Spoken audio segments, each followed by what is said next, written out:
السلام علیکم. Edison new Jersey سے آپ کے ساتھ رابطے میں. آج صبح جب میں اٹھا تو میرے دوست دانشور سعودیہ سے خالد صاحب نے ایک نیو یارک پوسٹ کا مضمون بھیجا ہوا تھا جس میں لکھا ہوا تھا کہ پوری دنیا نے اب فیصلہ کیا ہے کہ چین کی بلینگ جون سی ہے اس کو بند کیا جائے یا اس کے خلاف مزاحمت کی جائے.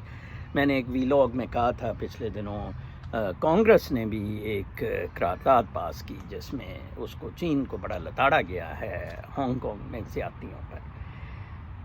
مضمون میں برطانیہ، امریکہ، فلپین، آسٹریلیا ان سب کے بارے میں لکھا ہوا تھا کہ ان کو بڑی تشویش ہے. مجھے بڑی حیرانگی ہوئی جس وجہ سے میں کہتا ہوں کہ آپ لوگوں کو تاریخ اپنے آپ کو دہراتی نہیں ہے لیکن اس کو پڑھنا بہت کام آ جاتا ہے. وہ پیٹرن آپ کو سمجھ آ جاتے ہیں. تو تاریخ اور فلسفے کا مطالعہ بہت ضروری ہے. یہ ہمارے لیڈر عمران کوکینی کو اگر تھوڑا سا بھی مطالعہ اس کا ہوتا تو شاید یہ انسانوں کی طرح حکومت کرتا. برطانیہ اب یہ کہہ رہا ہے، برطانیہ جس نے 1841 میں ہانگ کانگ کو لانچنگ پیڈ یوز کیا تھا چین کے ساتھ جنگ میں، اور جب چین ہار گیا تو ایک معاہدہ ہوا 1841 میں جس میں ہانگ کانگ چین نے برطانیہ کو دے دیا کیونکہ چین ہار گیا تھا. یہ طاقت کا کھیل ہے سارا. وہی برطانیہ، وہی مکروہ برطانیہ جس نے 1846 میں ایک امرتسر میں معاہدے کے تحت ڈوگر مہاراجا کو کوئی 7 لاکھ نانک شاہی اس وقت کے سکے کے مطابق یہ جون سا ہے کشمیر دے دیا. کشمیر بندوں سمیت، زمین سمیت. ادھر مطلب سوداگری ہو رہی ہے، پیسوں سے خریدے جا رہے ہیں ریاستیں. اور 1846 اور آج دیکھیں یہ جتنا گند ہانگ کانگ میں ہے، جتنا گند کشمیر میں ہو رہا ہے، یہ سارا برطانیہ کی وجہ سے ہو رہا ہے. اسرائیل کیسے ان لوگوں نے کریٹ کیا.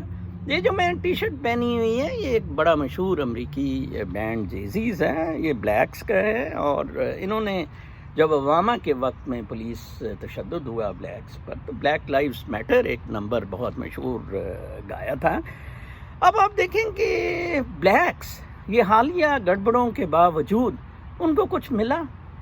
کوئی مجھے بتا دے. اس ویلاگ میں اس کو ٹویٹر پہ بھی کرتا ہوتا ہوں، فیس بک پہ بھی، یا واٹس ایپ پہ بھی کچھ لوگوں کو کوئی مجھے بتائیں کہ امریکہ میں رہ رہا ہوں پچھلے 4 سال سے، حالیہ جو احتجاج ہوئے ہیں امریکہ میں بلیکس نے کیے ہیں، ان کو کیا ملا ہے.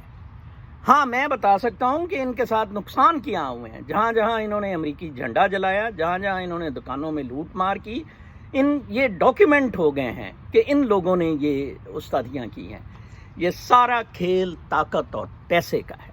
جس کے پاس پیسہ ہے، جس کے پاس طاقت ہے، وہ بتائے گا. کارل مارکس نے ٹھیک کہا تھا کہ موریلٹی کیا ہے. دوسری طرف ہم روحانیت والے ہیں. بیسیکلی تو کارل مارکس نے بالکل ہی نیچے کا اور ان لوگوں کا بالکل بیانیے الٹ کر دیا تھا جب اس نے کہا تھا کہ نہیں یہ تو مٹیریل چیزیں ڈٹرمن کریں گی کہ کون سا فلسفہ، کون سا ریلیجن. جنہاں دے کاردانے انہاں دے کملے بھی سیانے جناب. جبکہ نرسے وغیرہ یا علامہ اقبال یا ہم روحانی لوگ، صوفی لوگ جون سے ہیں، ہمارا نظریہ یہ ہے کہ سب سے پہلے ہم اپنا اخلاقیات، اپنی پازیٹیوٹی، اپنی یہ روحانی اورا اسٹیبلش کرتے ہیں.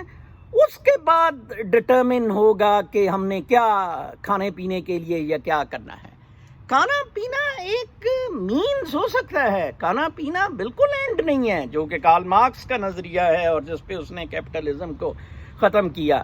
برطانیہ نے کہا ہے جی کہ ہم کوئی 3 ملین کے قریب ہانگ کانگ والوں کو لینے کے لیے تیار ہیں. ویسے ان کے غالباً برٹش پاسپورٹ ہولڈرز بھی وہ ہیں، اور برطانیہ نے یہ ضلالت کی تھی. آسٹریلیا نے کہا ہے کہ وہ بھی کوئی 3 ملین کے قریب یہ لوگ لینے کے لیے تیار ہیں. ان کے پاس آسٹریلین نیشنلٹی ہے، وہ ڈوئل نیشنلز ہیں. ہانگ کانگ والے ٹوٹل کوئی 7 ملین کے قریب ہیں. یہ سارے سیٹ ہو جائیں گے. چائنا کا بوٹ جو ہے نا، یہ وہی بوٹ ہے جو فیصل واڈا جو ہے نا ایک ٹی وی پروگرام میں لایا تھا کہ یہ جناب بوٹ کا مسئلہ ہے. یہ سارا بوٹ کا مسئلہ ہے.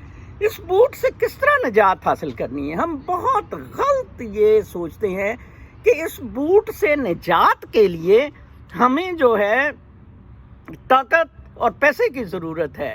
بالکل نہیں. اس سے مقابلہ کریں گے. بوٹ سے کیسے نجات حاصل کرنی ہے، میرا اگلا وی لاگ کا انتظار کیجیے. اللہ نے کیا.